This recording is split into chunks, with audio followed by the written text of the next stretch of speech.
give me a bit of a history lesson. I didn't know much about this. It's about it's the administrative centre of London from the 14th century. Do you know the expression, we're here with IFLTV now, do you know the expression sent to Coventry? I don't know, but I'm sure you're about to tell us, Gareth.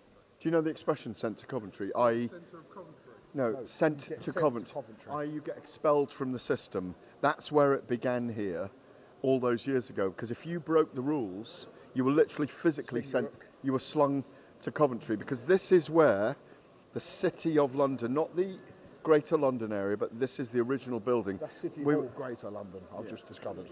Because he's a history buff, yeah. Sorry, you? No, I'm not a history buff, I'm a culture vulture. Well, same sort of thing. This is different kind Culture of thing. is history. Yeah, can we talk about boxing now? Obviously, we're here at Guildhall for the launch press conference for Tyson Fury versus Alexander Usyk. All right, while Gareth's just getting his coffee, can we talk about your hair? You've got proper mullet these days. Same hair as Coogan. Do you like it? Well, you obviously do, because you've got one.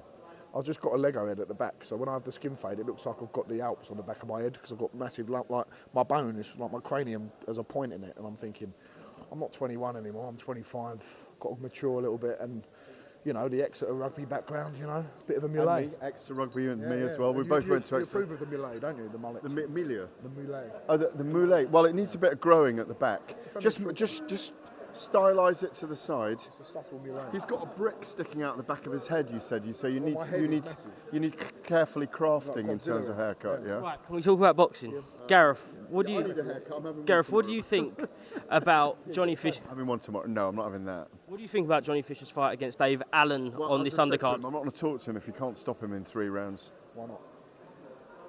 Because that's what you should be aiming for.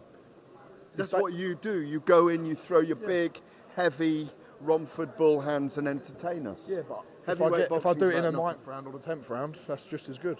Yeah, that's fine. But, you know, I don't... better, really. But maybe... Realistically, come on, G, you will talk to him if he knocks him out in the 4th round. I don't talk to him as it is. No, we don't talk. No. I'm trying to knock someone out as quick as I can, of course. But if it happens in the 10th, if I don't knock him out, if I win, that's all that matters. Why Dave Allen?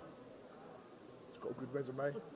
My first professional heavyweight I ever sparred as a kid. There's a bit of a story there. Right. And I can measure myself from 5 years ago when I sparred him that first time. Oh, yeah, I've seen the footage. Yeah. You struggled. He battered me, basically, yeah. Yeah. And Dave Allen has got tricks of the trade, cuteness that I can't get. You don't get cute like that unless you've been an experienced campaigner. And he's not an old campaigner, he's 32 years old. Gareth, our round... So it's revenge, basically. Revenge for him beating you up was it in Doncaster? Where did he beat you up? In 12x3 gym in Paddington. We went into Darren Barker a couple of weeks before he fought Lucas Brown. And he beat me up a bit, but I hung in there, I was tough. I carried on, I didn't go down.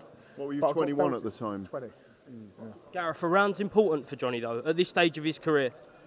Yeah, rounds are important for Johnny, but also his development under Mark Tibbs in terms of what he learns to do technically, because at the moment, he's a big, rumbustious fighter who's got great confidence. What does rumbustious mean? Like a bull, like you are, like a rhino, coming forward, tenacious, restlessness, an immovable object, a bull.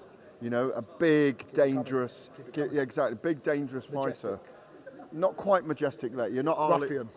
Yeah, you're definitely a ruffian. Yeah, ruffian. I've been for your curries, your Chinese. It's a ruffian's food. It's a ruffian's feast. Don't you dare take the mick out of Blue Orchid like that. Come on, mate. You can't be going in on a Blue Orchid now. I'll get Pistol Pete on you if you know. I'm taking the mickey out of the island full of food, where I took one. What was it? I took one chicken ball, and your dad attacked me. Yeah, Spencer saved him. And Spencer Oliver saved me. Thank God that night. Just remind us what you brought that night. Just remind us. The wushu. Oh, the quun with the wushu stick. My quun. And I had to throw my stick at John to keep him away. I haven't got a stick with me. I can't do it with a spoon. It's too small. Shadow stick. No, I'm going to shadow stick. Yeah. There we go. Yeah. Anyway. All right. Just to finish up then. So, you think Gareth, this is a must win very, very early for Johnny Fisher? It's disastrous, a loss. Why is it? Why is the loss a disaster? Your mindset worries me. Why? Because it's a must-win. Yeah, that's a bit much. Come on. When I go into a fight, Gareth, every single fight I have to win. Every single time. But on the flip side of that, it's not a disaster. I'm a human being. I've got a life. But at the minute, okay, right. We're doing a more. we're doing look at it. we're doing empathy. Are we? Okay, right. Abstract. In a loving older fatherly uncle way, I would hate to see you lose on December the 21st. Myself lose. I'm not going to lose. But Well, come on, G. My feeling is this is a fight you should win and win well and make a statement.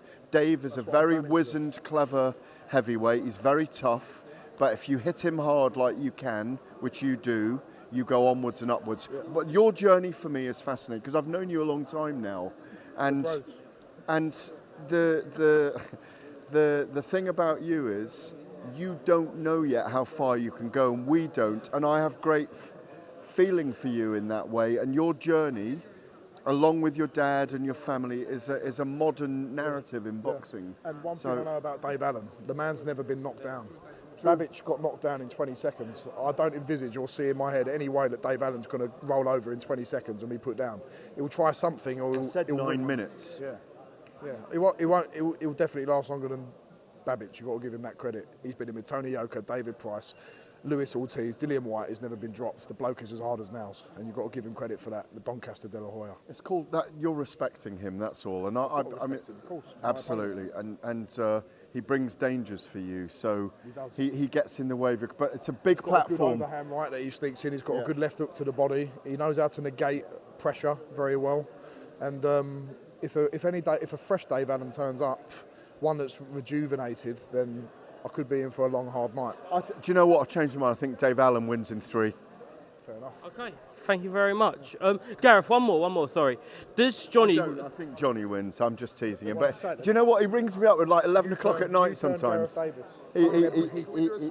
He sometimes rings me at 11 o'clock at night and he just goes, gee, and he goes, calm down.